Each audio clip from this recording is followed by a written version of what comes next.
Most people don't look broken, they look polished. But you know what's strange about suffering? It's not always loud, it's quiet. Sometimes it wears a smile, a posture, nice hair, clean teeth. You look well put together, but inside, you're falling apart. This week, a young woman sat in my chair. Beautiful teeth, like the kind of smile people compliment, the kind of smile everybody comes to see me wanting, right? She was in good shape, she was young, she looked beautiful, but I could see it in her eyes. It wasn't fear, it wasn't drama, it wasn't, I don't want to be at the dentist kind of thing. She just looked heavy. Something was on her mind. And I want to talk to you about that today. Not as a dentist, really, just as a human who sees a lot of humans. Because most people think dentistry is just teeth. But I've been doing this long enough where you realize that teeth are just the doorway. Behind that doorway is a whole life, a whole story, a whole cross someone is carrying without telling anyone. And I venture to bet that every single one of us is carrying their own cross, their own challenges, their own life challenges that we don't volunteer to everybody we see because life is difficult. As a dentist, my main objective isn't just to fix your teeth, but to connect with you on a human level. That's what I enjoy about dentistry. I sit down and I always ask you, how do I serve you best? Because while you are here to see me for your teeth, most likely, I'm looking at your teeth through a different lens. I'm trying to see how I can help you, human to human, figure out a little bit about your life and maybe, just maybe, help you take that next step towards less silent suffering. So today I want to give you 8 signs of silent suffering. And when I see these in my dental chair, what I usually try to do to help that person. Not to be their therapist, not to fix their life, because that's not my job. Life is supposed to be challenging, but just to do the one thing most people are starving for, to be seen. Number 1 is perfectionism. I know you understand this one. I certainly do. It's not the healthy kind, right? It's the kind that's actually a war inside you. These people don't want to do well, right? They want to be flawless so they can finally feel safe, right? They criticize everything they do. Nothing is ever good enough. I pretty much am a perfectionist, and that has been probably my biggest Achilles heel, trying to be perfect at everything. Somebody once said, don't let perfect get in the way of good enough, because you'll never get anywhere. And that's kind of where a lot of us are stuck at. Perfectionism to a fault. Now, the way to spot this is very simple. They are harder on themselves than anyone else could ever be. They criticize their past decisions because they weren't perfect. No matter how good things are for them, it's never good enough. Perfectionism is often a pain wearing a tuxedo, right? Inside, there is suffering. On the outside, everything has to look perfect. So when I see a patient that's a perfectionist, because this is very, very common and the one I relate to most, all we do is talk about the reality of life. So I like to quote my late mother, who used to say, don't take life too serious. You won't survive it anyhow. And that is more true every single day. I wish I had a chance to talk to her about this more. The older I get, the more I realize the wisdom she had and the wisdom people who've been through a lot in life have. So perfectionism is essentially taking life too serious and not laughing at yourself enough. So what we do is we have a conversation, I connect with the patient, and we find something in common and we laugh about it. We literally just laugh about stupid stuff. Perfectionism means you need to be able to step out of your shell, right?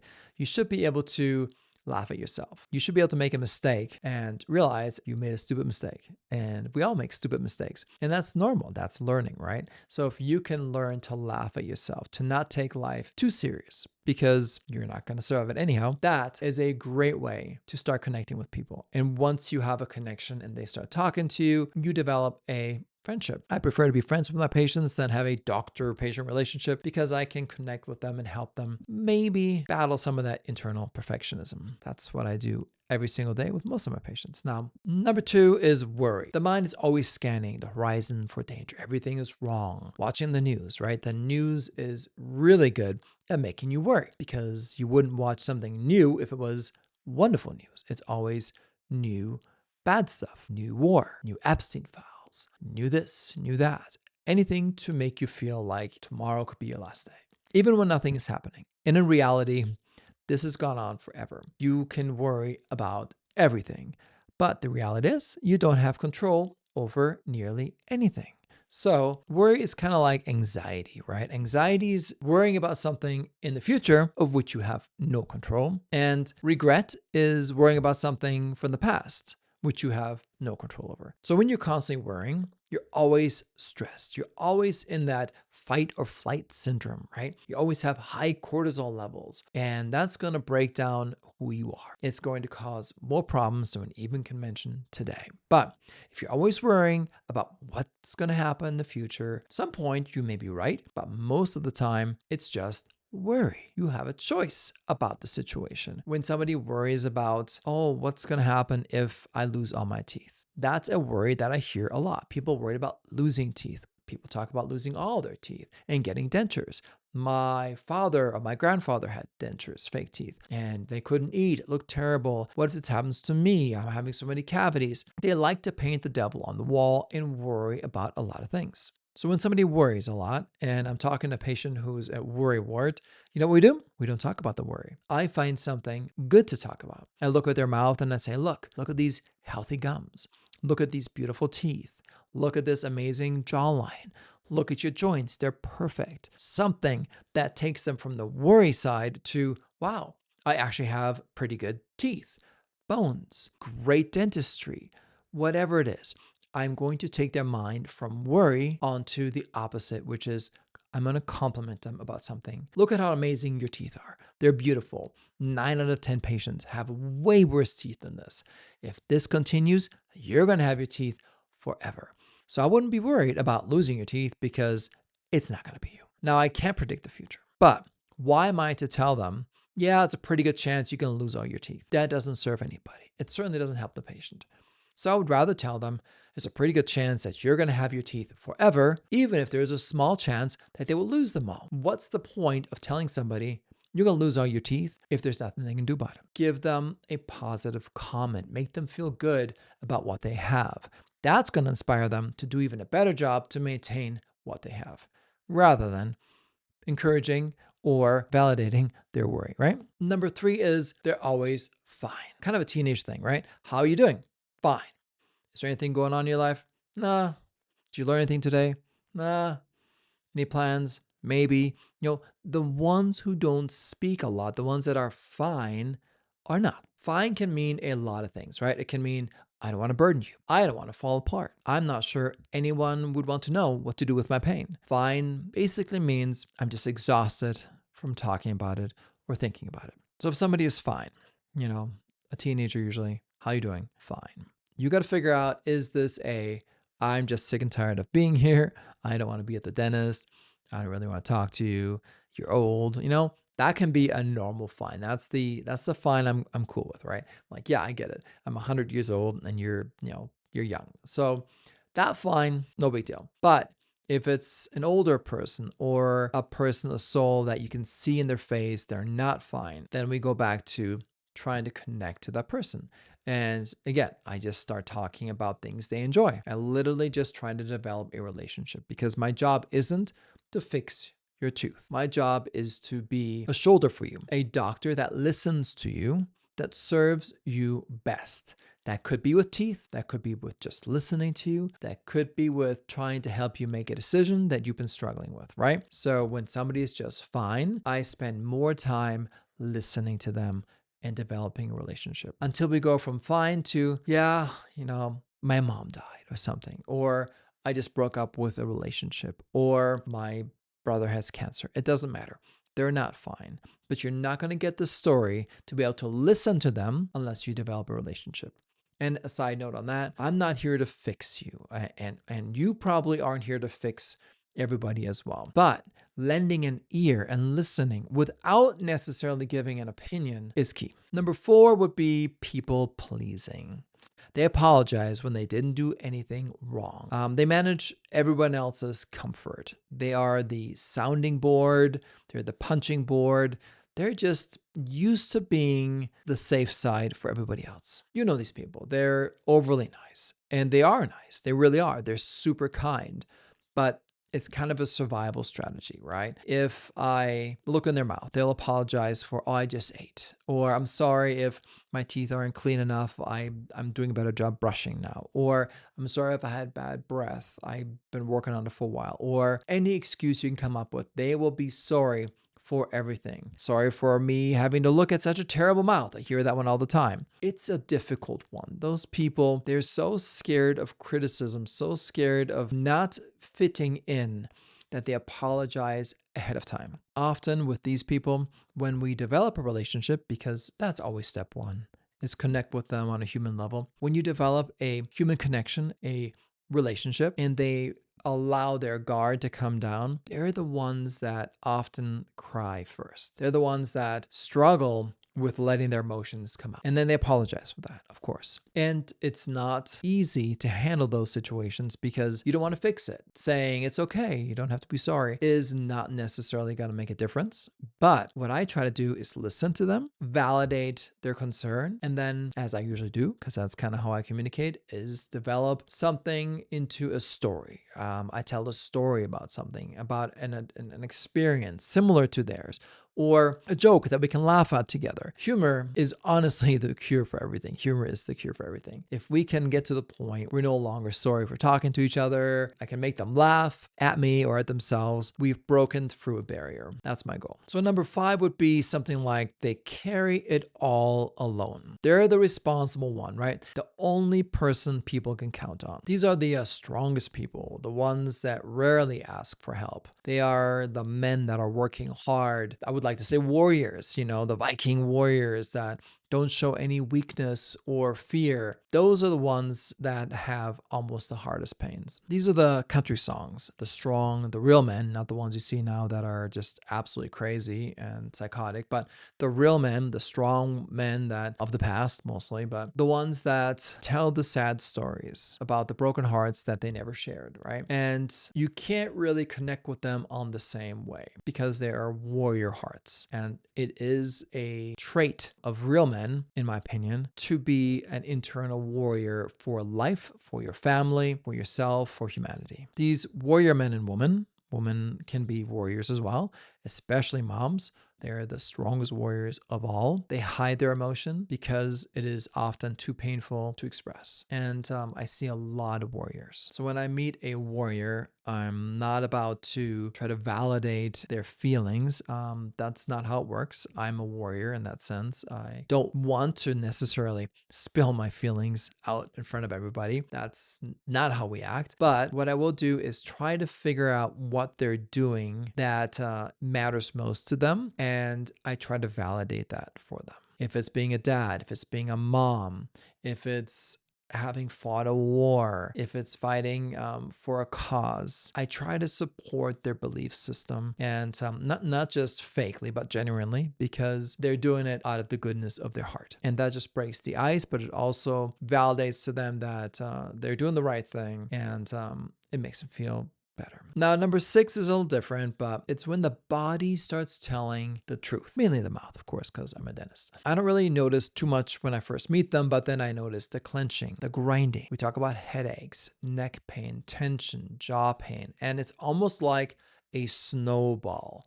As soon as I start finding one thing and I validate that the clenching or grinding or headaches can come from, and we go through all different things, right? Not just dental problems, but life, okay? Then they start opening up about, yeah, I lost my job, or I worked too hard. I'm worried I'm not going to have enough time with my kids. And they take it out on their teeth, their body, but I obviously see the teeth. So the neck pain, relates to the back pain, relates to, not being able to walk correctly. It's all related. And at the root is often an emotional pain. And the emotional pain is self-inflicted. You know what we call that? Stress. So when I see somebody who has stress, which is everybody, including myself, stress is normal, but chronic stress is very dangerous. And I try to help them figure out how they can make 1 or 2 changes in their life to manage or reduce stress. And yes, you guessed it. How do I do it? I do it mostly with humor. Yep, my famous line, don't take life too serious. You're not going to survive it anyhow, breaks the ice. Because you know what? In 100 years from now, everybody you know, including yourself, is going to be gone. This entire world we live in that we worry about so much, that we stress about, making money, leaving a legacy, the bigger house, the bigger car, whatever it is you're striving for, will be meaningless. So if that is true, which it is, then what good is stress? It's no good. Stress on a chronic basis is a complete waste of time. Don't stress over things you don't get to control. So we go through that. We talk about different scenarios. We have different stories. The patient will share their stories. And this is why new patient exams take so long, because it's not just about teeth. It's about helping the human being understand that life is short and precious. Number 7 is kind of like shame. I don't like the word, but it's kind of what it is. They don't want to receive praise ever. It's almost like they don't want to be complimented because they don't feel worthy. Now, this can be a deep-rooted past problem from childhood and so forth. I hear that all the time. People are dealing with a lot of internal demons, and they're not able to get past them yet. So what they're doing is they're blaming themselves or punishing themselves for the past. And that's a tough one, because I don't know their past. I don't know what's burdening them, again, what cross they are carrying, but any compliment to them is embarrassing. A line that comes to mind is, some people would prefer to bleed quietly than feel like a burden. And my mother was a person like this. She did not want to be a burden to anyone. It's almost like they don't feel they're good enough. And whatever past issues has caused that feeling, now compliments don't work. So once again, we just develop a relationship. We don't talk about their problems. We don't want to, it's not my job to be your therapist, but it's my job to be a human and listen to you. And I try to find a genuine compliment I can give based on teeth, because they're going to accept that from me because I'm a dentist. So if I tell them something like, hey, your teeth are perfectly straight, this is amazing, that is a compliment that they are more willing to accept.